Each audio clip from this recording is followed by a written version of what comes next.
Good day Kapajak! Sa video natin ngayon, checkin natin itong DH fork ng weapon. O tara!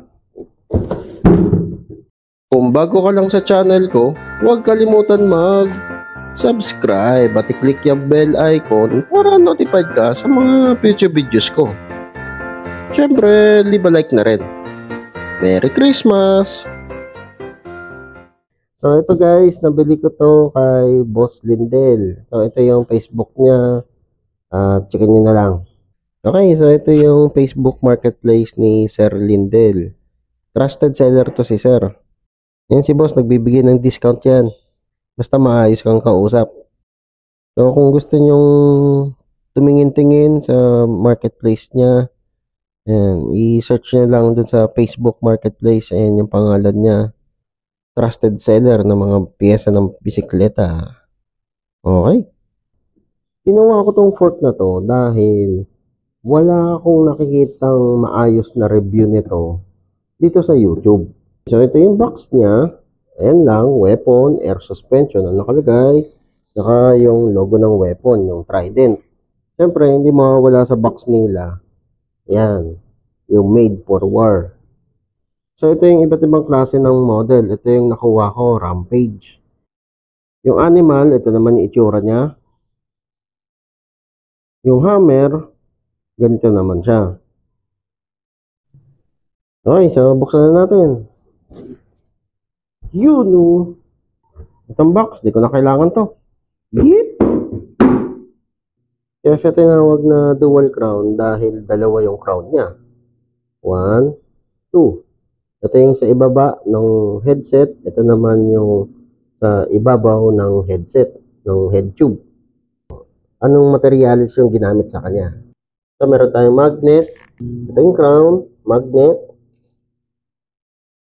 Ayan. Hindi siya dumidikit. Aluminum o alloy. Stirrer tube kaya.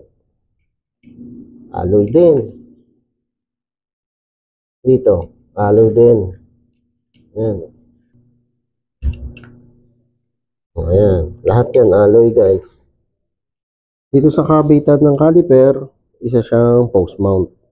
Meron tayo ditong parang rubber block.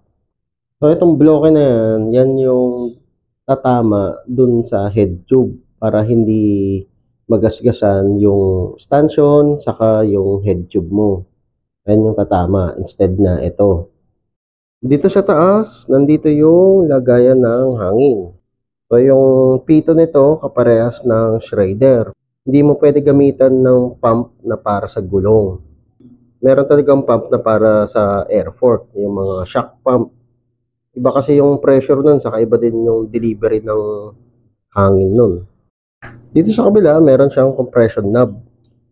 Itong fork na to, walang lockout. Kaya siya tinawag na compression.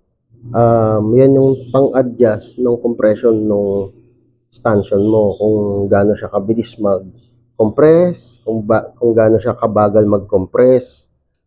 So itong fork na to, wala rin siyang rebound.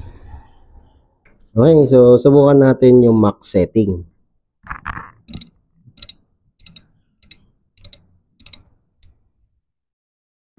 Yan, max na yan. Yan. Mabaon talaga siya. Mabilis yung pag-compress. Subukan naman natin yung lowest setting.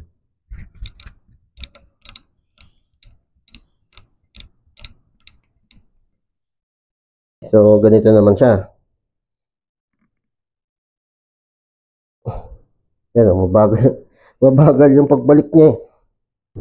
So, ito naman yung dropout niya guys. QR. Itong dropout niya, makapal. You know, lahat ng common hubs, kasya dito. Lahat ng non-boost na hubs. Yan, katulad nito, stock na hub, kasya.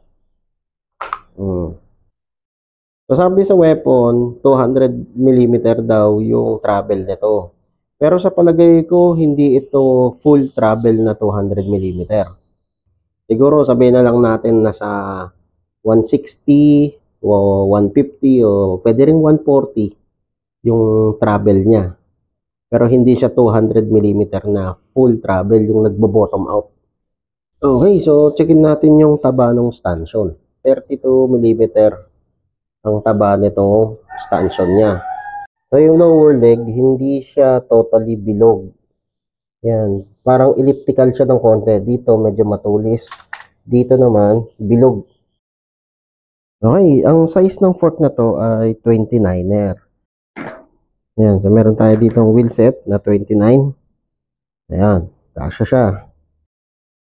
Ayan yung tire clearance, malapad po. So itong gulong ko, 2.1 yung kapal niya. So ayan yung clearance sa 2.1. So kung magmamalapad ka dyan, baka hindi kayanin yung sobrang lapad. Yung mga plus size na gulong, baka hindi kayanin. Siguro hanggang 2.4 pwede pa. Okay, so last na checkin natin dito, yung bigat niya. Sabi sa weapon, 2.5 kg daw siya. So, checkin natin kung malapit dun yung sukat.